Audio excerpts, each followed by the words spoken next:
네, 안녕하세요. 이광현 한의사입니다. 오늘은 우리가 일반적으로 건강을 위해서 많이 하는 지압 방법에 대해서 한번 알아보도록 하겠습니다. 우리가 이제 갑자기 소화가 안 되거나 또 이제 배가 아플 때 지압만으로도 효과를 보는 경우가 많죠. 지압은 이처럼 응급상황뿐만 아니라 평소에 건강을 지키는데도 아주 효과적입니다. 그래서 오늘은 지압의 효능, 그리고 또 이제 지압을 어떻게 하는 것이 좋은지, 또 지압을 할 때 주의점이 있는지, 이런 거에 대해서 한번 살펴보도록 할게요. 지압이라고 하는 것은 말 그대로 손으로 우리 인체의 일정한 경혈을 자극해 가지고 인체의 불균형이나 부조화를 조정하고 건강을 유지하는 일종의 이제 수기요법이죠.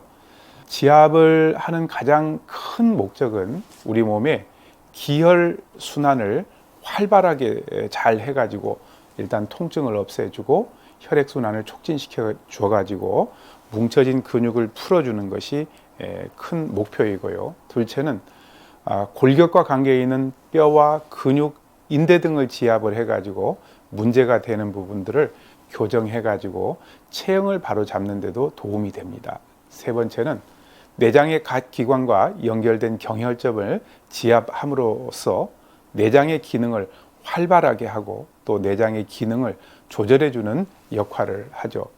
네 번째는 지압을 하게 되면은 피부 기능을 활성화시켜 가지고 피부 미용에도 효과가 있습니다. 이런 지압의 방법을 선택하는 데는 그 사람이 가지고 있는 병증의 허실이나 또 병의 경중의 정도, 체질, 체력, 이런 것들을 감안을 해서 결정을 하죠. 자, 그러면은 올바른 지압을 하기 위해서 우리가 지켜야 될 상황도 있는데요. 첫 번째, 지압은 누구나 손쉽게 할 수 있고 부작용이 적은 치료 방법이지만 지압을 하기 위해서는 지켜야 될 몇 가지 사항을 말씀드리겠습니다. 지압을 할 때는 짧게 눌렀다 바로 떼는 것보다는 지속적으로 지그시 눌러주는 것이 좋습니다. 지압의 가장 큰 효과는 통증을 없애고 기혈순환과 혈액순환을 촉진시키기 위해서는 지속적으로 압력을 가했다가 떼고 쉬어주는 방법이 가장 효과적이라고 볼 수가 있습니다. 예를 들면 한 부위를 10초 정도 지그시 눌러주었다가 5초 정도 쉬는 방법을 여러 번 반복하는 것이 가장 효과적인 방법입니다. 지압할 때 경락과 경혈을 지압을 한다고 하잖아요. 경락과 경혈은 어떤 것을 말하는지요? 경락이라고 하는 것은 우리 몸에 퍼져 있는 기화혈, 그리고 진액의 통로이고 우리 몸의 각 부분을 서로 연결되게 하는 일종의 길 또는 도로라고 생각을 하시면 됩니다. 하늘에서 우리나라를 이렇게 내려다보면 여러 도시들이 있죠.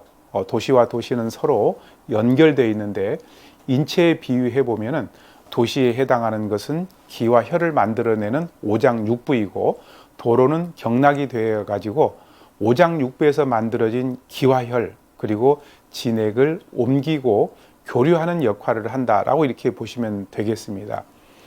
경혈이라고 하는 것은 지하철이나 도로에서 역이나 휴게소 같은 역할을 하는 곳이라고 보시면 됩니다. 경혈은 경락 위에 점처럼 분포하고 있는데 경혈은 기가 출입하는 통로일 뿐만 아니라 신체 내부에 있는 어떤 장기나 기능체계 이상이 인체의 피부 쪽인 체표에 나타나는 반응점이기도 합니다. 지압을 할 때 어떤 점을 주의해야 될까요?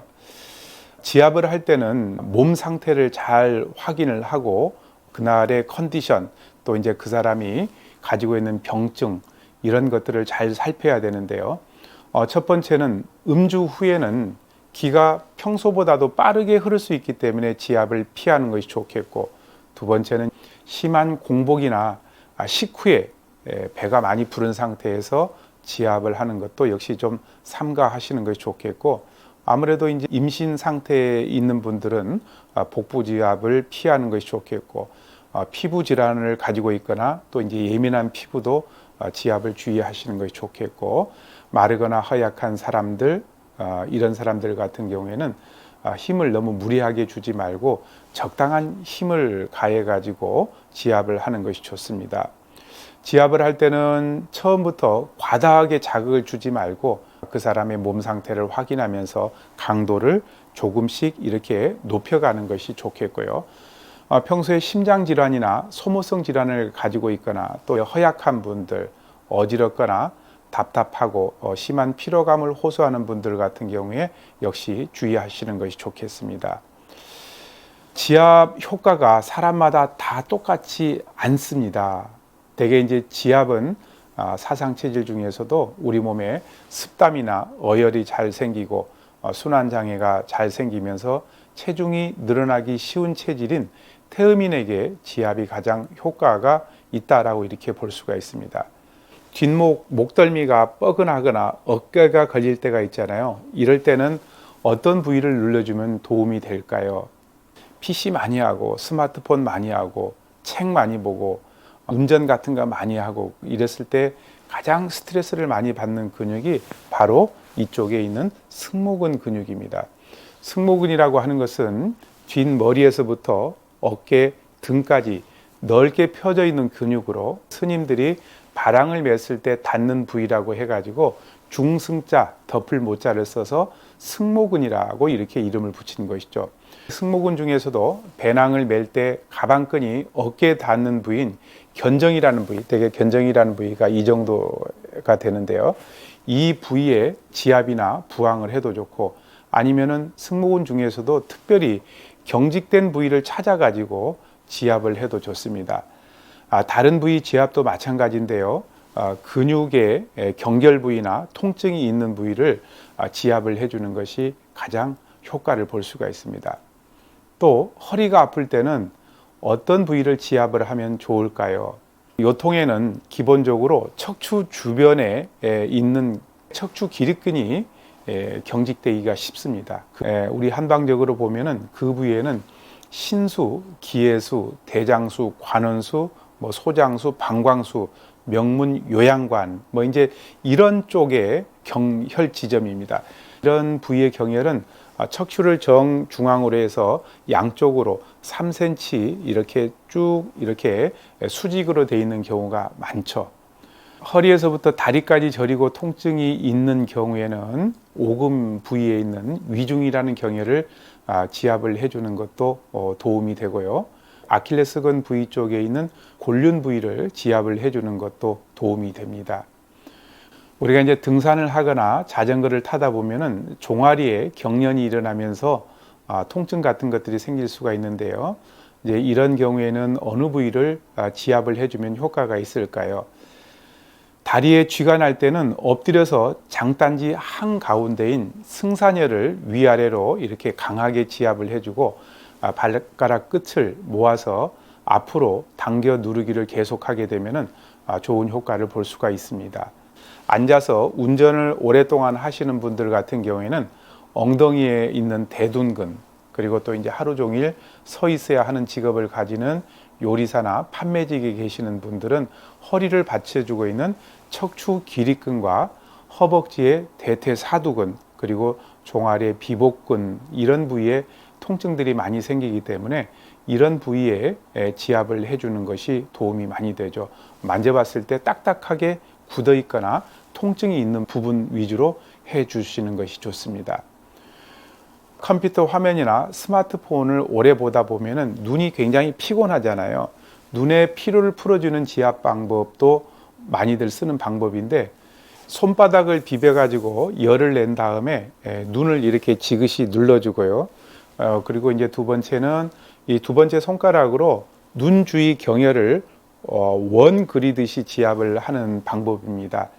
눈썹 안쪽에 찬죽, 그 다음에 눈썹 가운데 어료, 그리고 눈 꼬리 끝에 태양, 그리고 눈 동자 아래 승읍, 이런 부위를 순서대로 이렇게 5회에서 10회 정도 지압을 해주게 되면은 눈이 굉장히 맑고 시원해질 수가 있습니다.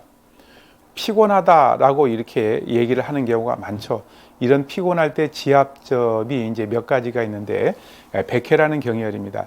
이 백회라는 경혈은 100가지 경맥이 모두 모여 있다라는 의미를 가진 혈자리인데, 우리 인체 에너지의 최고의 정점이라고 보시면 되겠습니다. 피로를 풀어주고 그리고 이제 정신력을 강화시켜주고 신경을 안정시켜주는 효과가 있죠. 백회는 이제 양쪽 귀에서 머리를 이렇게 쭉 따라 올라가다 보면은 만나는 부위가 바로 백회라는 경혈입니다. 가마의 앞쪽 3cm 정도에 있는 경혈이 백회고요. 그 다음에 이제 노궁이라는 경혈은 말 그대로 피로할 노자에다가 궁전궁자, 그러니까 피로의 궁전이다라는 그런 뜻을 가지고 있죠. 그러니까 이 노궁이라는 경혈을 지압을 해주게 되면은 피로를 풀 수 있다라는 그런 의미인데요. 손을 가볍게 쥐었을 때 가운데 손가락이 손바닥에 닿는 부위가 바로 노궁이라는 경혈입니다. 그리고 또 이제 지압할 수 있는 경혈이 용천인데요. 용천이라는 경혈은 인체의 기운이 샘솟는 곳이라는 그런 뜻을 가지고 있죠. 발바닥 정 가운데서 발가락 앞쪽으로 3cm 정도 떨어진 경혈이 용천이라는 경혈입니다. 피로하고 스트레스가 많을 때 백회, 그 다음에 노궁, 용천 이런 경혈을 지압을 해주는 것이 도움이 많이 됩니다. 속이 더부룩하거나 체한 것이 있을 때 어느 부위를 지압을 하면 좋을지요? 제가 이제 식체나 소화불량에서도 이런 소화장애가 있을 때 사관을 지압을 해준다라는 말을 제가 여러 번 드렸습니다. 사관이라고 하는 것은 네 가지 관문이라는 그런 뜻인데 네 관문을 지압을 해주게 되면은 내장이 굉장히 활발하게 움직일 수 있다라고 말씀을 드렸는데요. 이 사관은 손에 있는 합곡 그리고 발에 있는 태충인데요. 이 합곡이라는 경혈은 엄지와 두 번째 손가락을 붙였을 때 합쳐진 부위의 끝이고, 태충은 엄지와 두 번째 발가락을 붙였을 때 합쳐진 부위 끝에서 발등 쪽으로 3cm 되는 부위가 바로 태충이라는 경혈입니다. 그리고 배꼽 위에 5cm 되는 경혈인 중脘이라는 경혈, 해부학적으로 위장의 정 가운데 있는 경혈이죠. 그래서 합곡, 태충, 중脘을 지압을 해주게 되면은 식체나 소화불량에 많은 도움을 받을 수가 있습니다. 자, 오늘은 우리가 가정에서 손쉽게 할 수 있는 지압 방법에 대해서 알아봤습니다. 감사합니다.